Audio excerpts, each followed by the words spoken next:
संचालक महोदय जी कह रहे थे कि रंडोल के अंदर तो बहुत ही सभ्यता से सत्संग सुनते हैं और शांत होकर सुनते हैं, लेकिन ची ची ची ची बहुत ज्यादा हो रही, समझ में नहीं आता। संतों ने कहा सत्संग की आधी घड़ी तब के बरस हजार, और तो भी बराबरी न होती, सुखदेव करे विचार। देखो अभी इतना कहने पर भी पीछे ची ची हो ही रही। जब तक तुम शांत होकर नहीं सुनोगे वक्ता की बात को, तुम्हारे पल्ले कुछ पड़ने वाला नहीं है। बहनों शांत होकर सुनो, बच्चों इधर भी शोर मत करो, बिल्कुल शांत होकर सुनो। पता लगता है फिर कि पता नहीं क्या बोल कर चल गए आराम उससे, बिल्कुल सुनने से ऐसे सुन गुर गए। कहा भी एक जिसके लग जा हो जा पार, शब्द तलवार है भाई, तुम्हारा क्या लग जाएगा जब तुम सुन नहीं रहे ध्यान से। गलत है कि सही है जी? जब हम ध्यान से सुनेंगे तभी तो हमारा सत्संग लगेगा, वरना ऐसे नहीं लगने का जैसे तुम शोर मचा रहे हो, हल्ला गुल्ला कर रहे हो। इसको बंद करो, बिल्कुल शांत हो जाओ, जब पता चलेगा। सत्संग, सत्संग की इतनी बड़ी गरिमा बता दी, अब इससे बड़ी कोई ताकत, कोई शक्ति नहीं है। भक्ति में शक्ति है, लेकिन कब है जब हम गुरु के चरणों में बैठकर भक्ति करेंगे और उस भक्ति का फिर ताकत देखो क्या उसके अंदर है।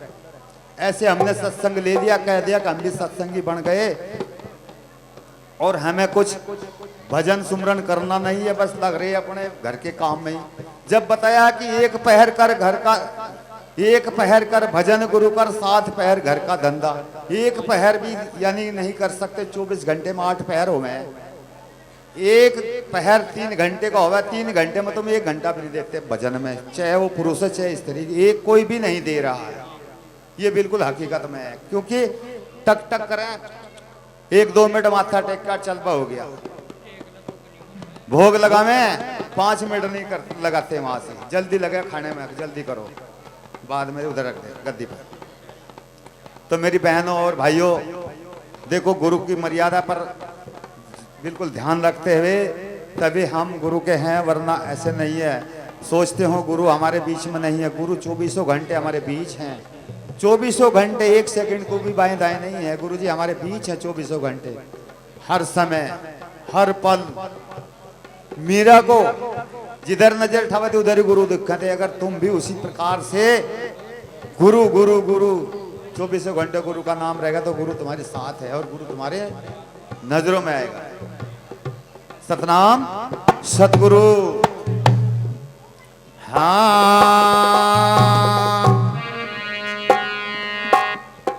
सत्संग से बुद्धि बढ़े,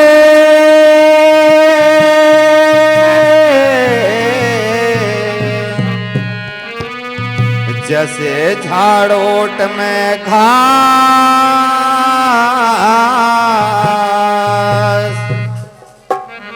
और कुसंगत में बैठने से भाई वो बुद्धि का नाम।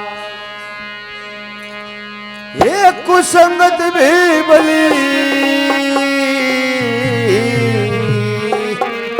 जो ज्ञान रतन हो पास, जैसे बाजीगर का छोकरा सोवे तरफ के साथ जी।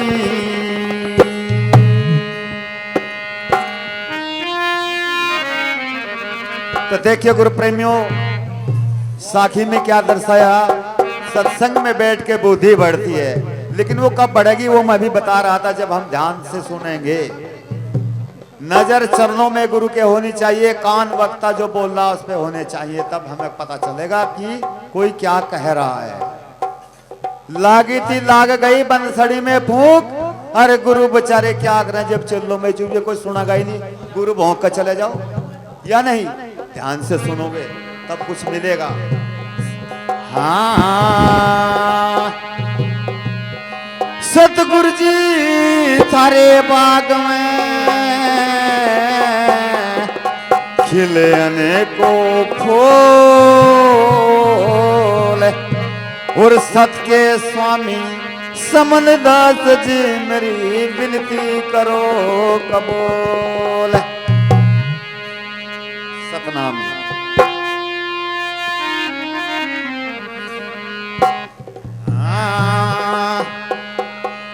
अभी मैं बता रहा था भक्ति में शक्ति, वाणी के द्वारा सुनिए कैसे हो शक्ति बताई भक्ति में। हाँ ये जिन ज्ञान हुआ था छोड़े चले राजधानी, ये जिन ज्ञान हुआ था छोड़े चले राजधानी, छोड़े चले राजधानी, ये जिन ज्ञान हुआ था छोड़े चले राजधानी, ये जिन ज्ञान हुआ था छोड़े चले राजधानी, छोड़े चले राजधानी, जिन ज्ञान हुआ था छोड़े चले राजधानी।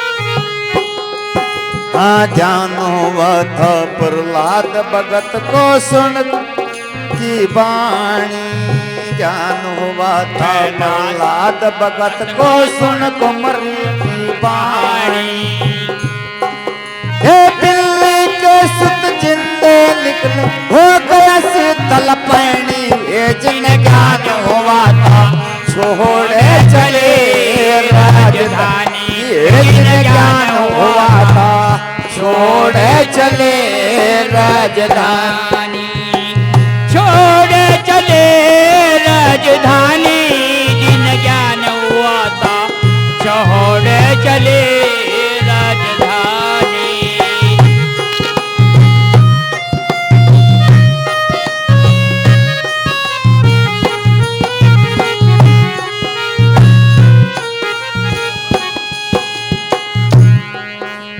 देखिए गुरु प्रेमियों, दुनिया में आज वे नाम जिन्होंने गुरु का नाम लिया और गुरु को सुमरन किया है, जिसने मीरा, झाली, कमाली, योगवती, सहजो, रानी, ये सब तुम्हारे में से ही हुई। और आज दुनिया में उनके नाम हैं और नाम रहेंगे जब तक चांद सूरज रहेगा। जैसे बड़े बड़े राजा, राजा पिप्पा, सिकंदर बादशाह, जैसे सदना कसाई, जैसे नागरमल, काशी नरेश, राजा वैन जैसों ने नाम लिया और उनके नाम आज संतों के साथ जुड़े हैं। तो शक्ति का पता चला, प्रहलाद भगत ने इस दुनिया में भक्ति करी, उस भक्ति के दोबारे बिल्ली के बच्चे जिंदा निकाल दिया वे में से, आंच नहीं लगी, जो के तू निकले। क्या बताया? हाँ ज्ञान हुआ था हरिश्चंद्र को सुन प्रो की वाणी, हाँ ज्ञान हुआ था हरिश्चंद्र को सुन विप्रो की वाणी।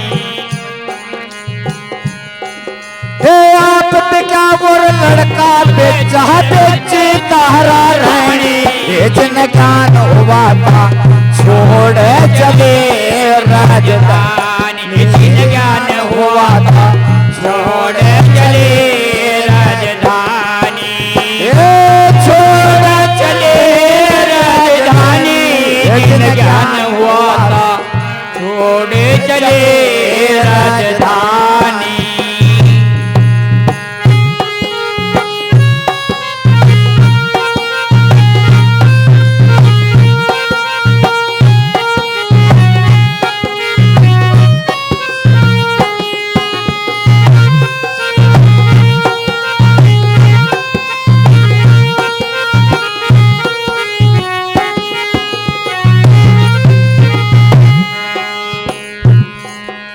ज्ञान हुआ था गोपी चंद को बात मता की मानी,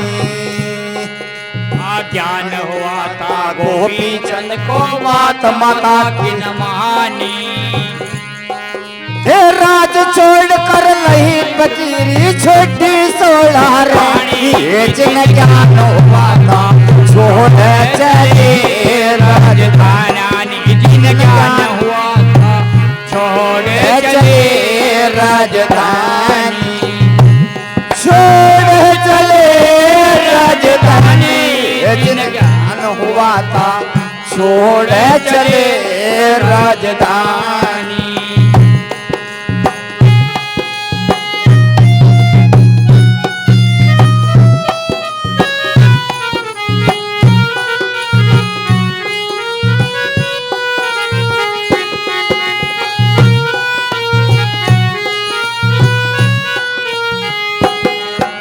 आज का कैसे समय है, अगर माता अपने बेटे को कहने लगा, अरे बेटे तू भी गुरु की शरणागत कर ले, अरे भाई तू भी भजन कर ले, अगर तेरा तो यही काम है, चल पर हट, फिर रहा गलियों में तमाकू खाता पिचर पिचर करता बार रात छुट्टे।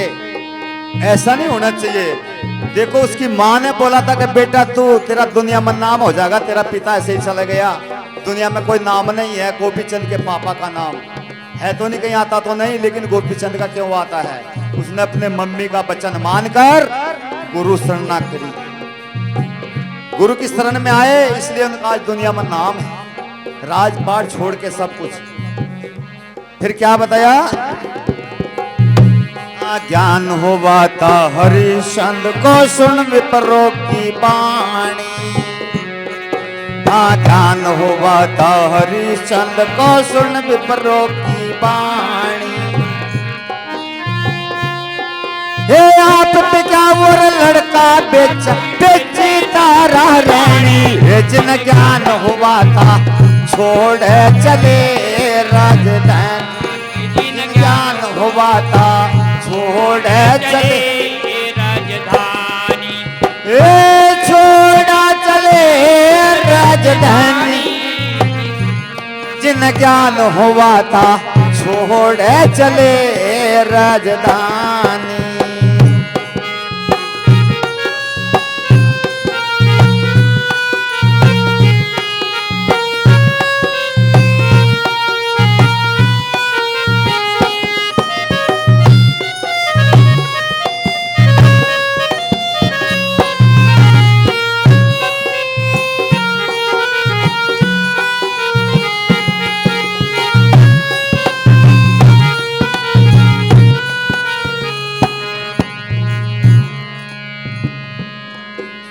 ज्ञान हुआ था वरदज को सुन संतों की वाणी, ज्ञान हुआ था, ज्ञान हुआ था वरदज को सुन संतों की वाणी।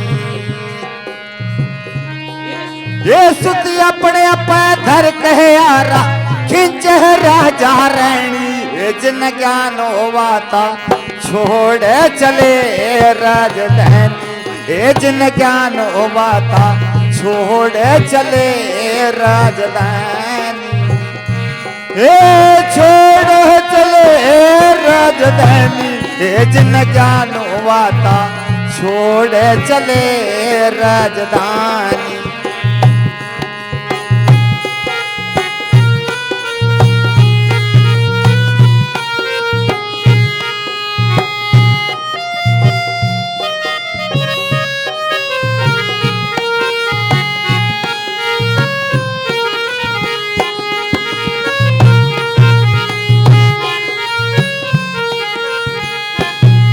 तो देखो गुरु प्रेमियों, आज कोई घर पे महात्मा आ जा या कोई भी आ जा 10 रुपए के लिए, तो पता क्या कहेगा उसका पापा या मम्मी, अगर इनका तो रोज वही काम रहा जान पर दूर कौन दे, इंगे को चल तो अपना काम कर ले। बताया संतों ने दान करने से धन बढ़ता है और सेवा करने से मिलता है सुख, और सुमरन करने से मिलती है मुक्ति। लख 84 से गुरु जी बचा देते हैं। तो मोरध्वज ने अपना लड़का ही दान कर दिया। ये देखो पैसा धेला महल दुमहल सोना चांदी क्या है लड़के के सामने, और जबकि एक ही लड़का था धीरध्वज मोरध्वज के यहां से, लेकिन वही दान कर दिया संतों को। दान कर कैसे किया? बहुत गंभीरता की बात है, सोचने की बात है। कह दिया कि तुम्हारे लड़के का मांस हमारे शेर खाएंगे, और कैसा खाएंगे? तुम दोनों राजा और रानी मिलकर उसको चिरे और आंखों में से आंसू एक ना जाए, नहीं तो शेर लड़के का मांस नहीं खाएगा। तो उन्होंने ऐसा दिल कठोर करने के बावजूद लड़के को चीर दिया और चीरने के बाद में संतों को कहा कि महाराज अपना शेर को भोजन जिमा लीजिए और आप भी भोजन के लिए तैयार हो जाएं। आपके लिए भी भोजन तैयार है। तो जिस वक्त संत बैठे भोजन के लिए तो उन्होंने आवाज दी और राजा और रानी को कहा हम खाना आपके लड़के धीर धज के साथ में बैठकर खाएंगे। तो उस वक्त वो रोए थे कि एक चीज बताए महाराज जी आप, वो हमने अपने हाथों से चीर दिया, वो मर गया, दुनिया में से चल गया, वापस कैसे आ जाएगा। कहने लगे तुम धैर्य रखो, हम आपके बच्चे के साथ में बैठकर भोजन करेंगे। तो उन्होंने आवाज लगाई कि धीर धज आ जाइए। तो ऐसे ही मुकुट बांध करके जैसे था झुका तू ऐसे चला आ रहा और संत महात्माओं के पास में बैठकर भोजन जीमा है। तो इतनी बड़ी शक्ति संतों की होती है। परीक्षा थी, क्या बता दिया मास्टर, चलिए। हाँ ऊंट मरा जब बंद छुटे की वा जिंदन न बज पिछाणी। हाँ ऊंट मरा जब बंद छुटे की वा जिंदन न बज पिछाणी। बुरी कहे मेरो रविदास की चेल कर गए अमर कहानी। जिन ज्ञान हुआ था छोड़ चले राजधानी। जिन ज्ञान हुआ था छोड़ चले राजधानी। छोड़ चले राजधानी। जिन ज्ञान हुआ था छोड़ चले राजधानी। सतनाम सतगुरु। गुरु प्रेमियों, एक सूचना बहुत ही जरूरी, ध्यान से सुनना। हर महीने की 1 तारीख को आश्रम बहबलपुर भगवानपुर के पास पड़ता है, उत्तराखंड में, यानी कि छुटमलपुर से 12 किलोमीटर आगे भगवानपुर, उसी के पास में आश्रम पड़ता है। तो वहाँ हर महीने की 1 तारीख को दिन का भंडारा एवं सत्संग का आयोजन किया जाता है। साथ संगत और महात्मा गणों से भी हाथ जोड़कर अनुरोध करता हूँ कि हर तारीख में ज्यादा से ज्यादा आया पहुंचा करो वहां पर और सत्संग का धर्म लाभ उठाया करो।